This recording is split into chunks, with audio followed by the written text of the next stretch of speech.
So, in a kind of a surprising turn of events, the Indiana Fever have made yet another move this offseason, and they have signed Bree Turner to the roster. Did you see what just happened in the WNBA free agency? It's like a bomb went off and the Indiana Fever are standing there holding the detonator. Brianna Turner just ditched the Chicago Sky to join Caitlin Clark's squad, and Angel Reese is losing her mind. You might be thinking, wait, isn't Reese supposed to be the next big thing? But here's where it gets really interesting. Turner took a pay cut just to get away from Chicago and team up with the Fever. So in what might be the biggest surprise in all of free agency, the Indiana Fever have just signed Brianna Turner. You might be wondering, why would a top defender like Brianna Turner take a pay cut to join the Fever? It's not every day you see an all-WNBA defense first-team player make a move like this. Turner's decision to leave the Chicago Sky for Indiana caught everyone off guard. But here's where it gets really interesting. Turner didn't just leave, she ran to Indiana like it was the last lifeboat on a sinking ship.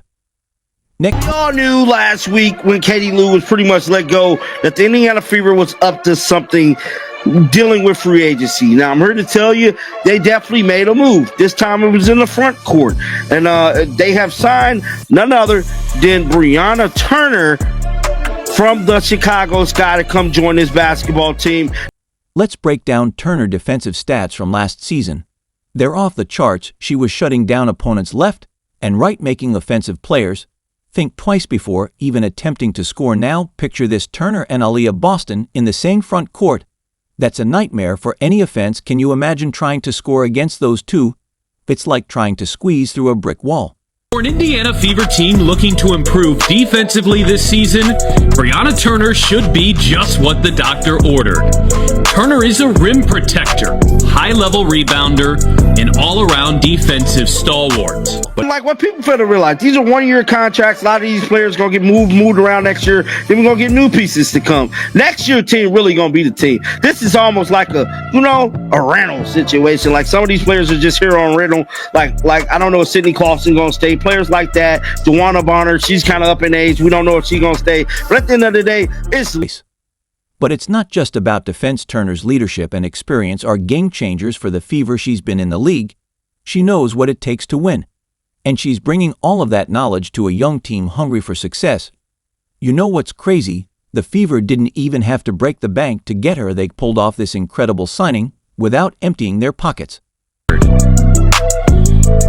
Turner finished 4th in Defensive Player of the Year voting in 2020 and finished 3rd in 2021. Rim protection is what Turner does best. She finished 2nd in the league in blocks in 2020 and 4th in 2022.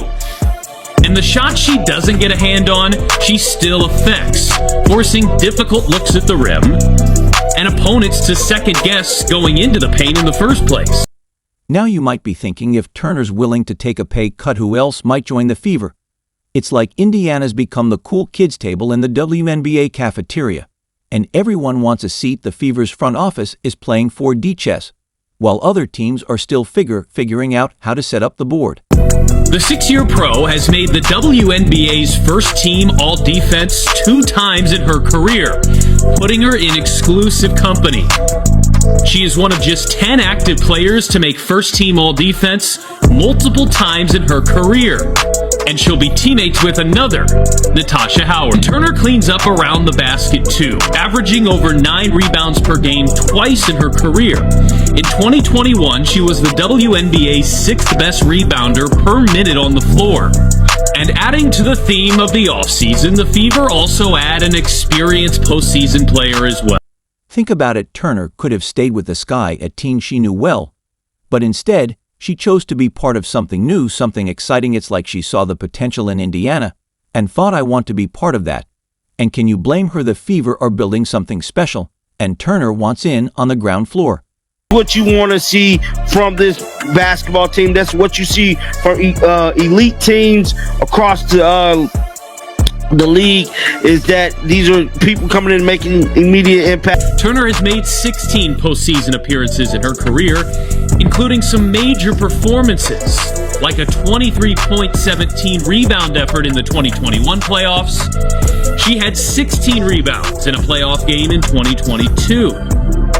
In fact, Turner averages over 10 rebounds per game in the playoffs.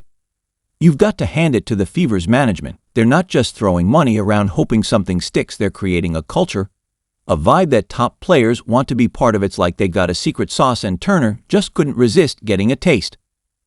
Next voice. And let's not forget about the impact this has on the rest of the league, the Chicago Sky.